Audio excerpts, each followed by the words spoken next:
Bonjour, ici Trafalgar Sensei. Alors aujourd'hui, on va travailler sur la fonction exponentielle. Petit exercice assez simple, on va uniquement faire des dérivés pour vous acclimater avec la fonction exponentielle. Je sais qu'elle est un peu nouvelle, puisque là, cette vidéo s'adresse à des terminales. Elle est un petit peu nouvelle, donc on va travailler sur cet exercice-là. C'est comme d'habitude, si tu souhaites l'essayer par toi-même, tu peux mettre pause pour faire l'exercice. C'est bon, j'espère que tu as pu t'en sortir. Si ce n'est pas le cas, ce n'est pas grave, on va le voir ensemble tous les deux dans quelques instants. Donc, on va commencer tout de suite.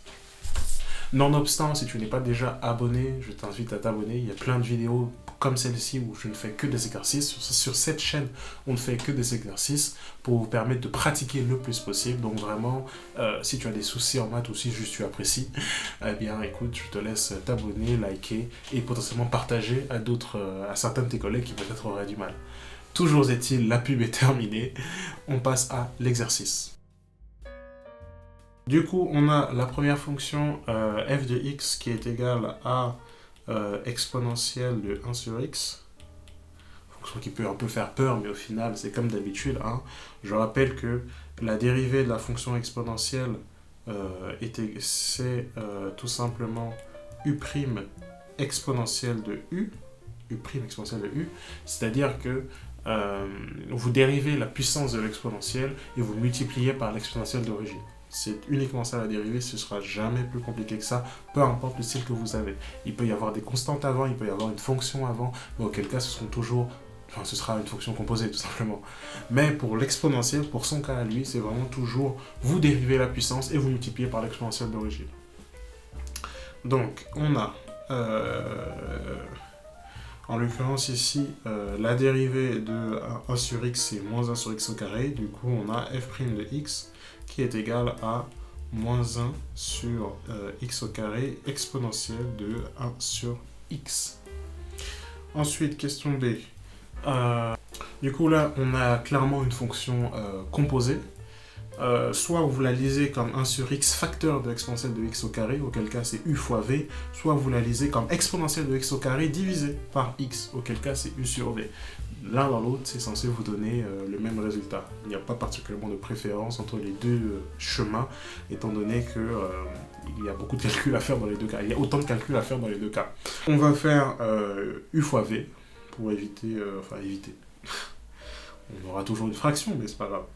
Donc on pose u qui est égal à 1 sur x, u' qui est égal à moins 1 sur x au carré, v qui est égal à exponentielle de x au carré moins 1, auquel cas v' est égal à 2x exponentielle de x au carré moins 1. On a pareil, même idée que précédemment, la dérivée d'exponentielle de u, c'est u' fois exponentielle de u. Du coup, j'ai dit qu'on allait faire u fois v, donc on va faire, du coup on obtient, on va faire les deux, on va faire et u fois v et u sur v. Donc je vais faire u fois v en bleu.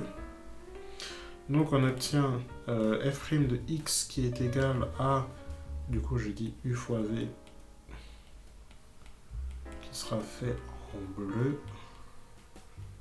comme ça pas de jaloux. Du coup, u'v, ça nous fait exponentielle de x au carré moins 1 divisé par x au carré v'u plus 2 exponentielle de x au carré moins 1. Et du coup, maintenant, on va faire la version u sur v. La version u sur v, on fera gaffe parce que là, du coup, notre fonction, on doit la lire telle que f de x, est égal à exponentielle de x au carré moins 1 divisé par x, auquel cas on n'a plus les mêmes u et v. Ils s'échangent, auquel cas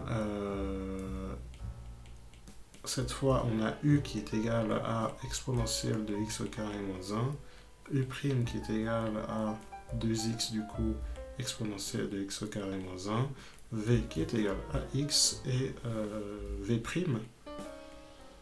qui est égal à 1 tout simplement.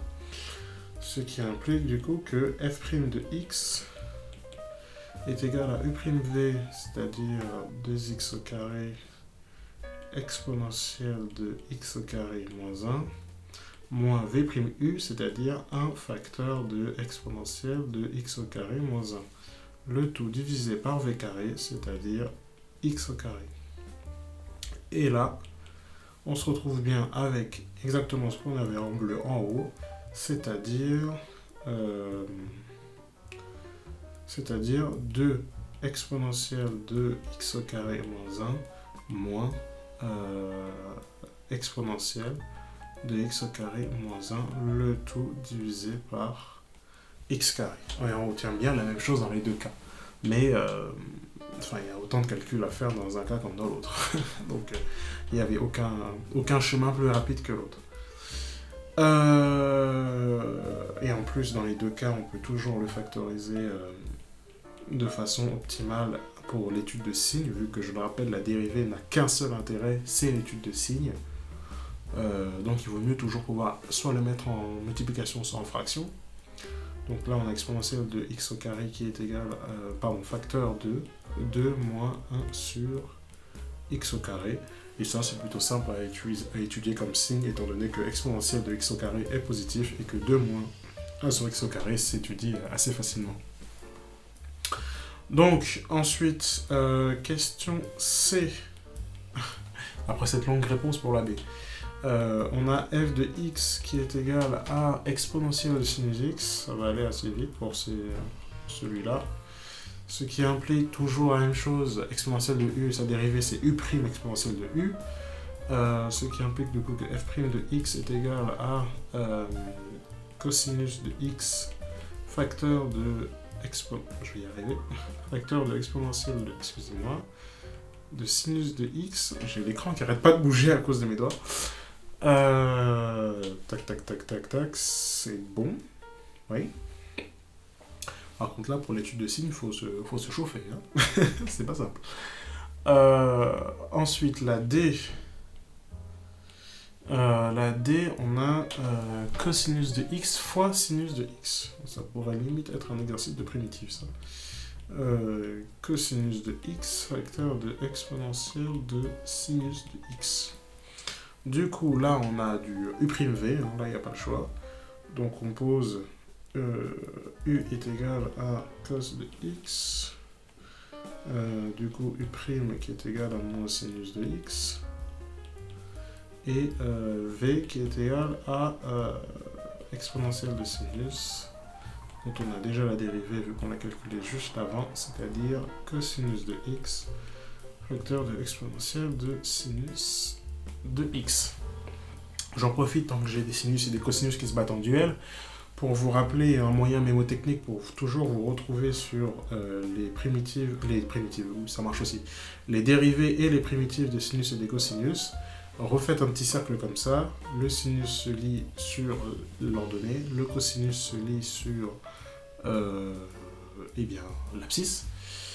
Si j'ai sinus en haut, alors en bas j'ai moins sinus, et si j'ai cosinus à droite, à gauche j'ai moins cosinus.